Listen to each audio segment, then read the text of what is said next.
आज आपण शिकूया तिळगुळाच्या वड्या. चला तर बघूया अगदी सोप्या पद्धतीने कशा बनवायच्या. हिवाळ्याचे दिवस आहेत, बॉडी गरम राहायला पाहिजे. त्याकरता ह्या वड्या आपल्यासाठी खूप छान आणि पोषक आहेत. तर चला या बघूया कशा बनवायच्या तिळगुळाच्या वड्या. याकरता मी 1 पाव शेंगदाणे घेतले आहे. ते शेंगदाणे आपल्याला भाजून घ्यायचे आहे. स्लो गॅसवर व्यवस्थित भाजून घ्यायचे आहे. त्यानंतर आपल्याला वरचे साल काढून घ्यायचे आहे. आता त्याचबरोबर मी 1 पाव तीळ पण घेतले. ते पण स्लोवर भाजून घेतले आहे. अगदी स्लोवर भाजल्यानंतर आपल्याला गॅस बंद करायची आहे. त्यानंतर हे दोन्ही थंड करायचे आहे. आता 1 पाव आणि थोडा जास्त मी गूळ घेऊन थोडासा याला बारीक ठेचून घेतला आहे. अशा प्रकारे 1 पाव शेंगदाणे, 1 पाव तीळ, 1 पाव आणि त्यापेक्षा थोडा जास्त गूळ हे प्रमाण मी घेतले आहे. आता हे संपूर्ण साहित्य आपल्याला थोडे थोडे करून मिक्सरमध्ये टाकायचे आहे.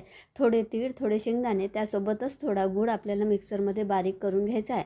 बारीक करताना आपल्याला 4-5 विलायच्या ठेचून पण यात टाकायचे आहे. अशा प्रकारे दरदरा आपल्याला बारीक करून घ्यायचं आहे. संपूर्ण मिश्रण आपले आता व्यवस्थित मिक्स करून घ्यायचे आहे. जर आपल्या अशा प्रकारे जमत असेल तर ठीक आहे, नाहीतर पोहे काहीच्या 1 चम्मच पाणी आपण यामध्ये टाकायचे आहे. त्यानंतर संपूर्ण साहित्य व्यवस्थित मिक्स करायचे आहे. लक्षात ठेवा, पाणी खूप जास्त टाकायचे नाही, कारण पाणी जास्त टाकले तर आपले मिश्रण पातळ होईल. फक्त पोहे खायच्या 1 चम्मच पाणी आपल्याला यामध्ये टाकायचे आहे. ते पण आपले मिश्रण जर जमत नसेल तर त्यापेक्षा जास्त पाणी टाकू नये. आता माझ्याकडे हार्ट शेपचा साचा होता, त्यामध्ये मी वड्या पाडून घेत आहे. जर तुमच्याकडे नसेल तर तुम्ही ताटाला थोडं तूप लावून हे थापून याच्या वड्या पाडू शकता.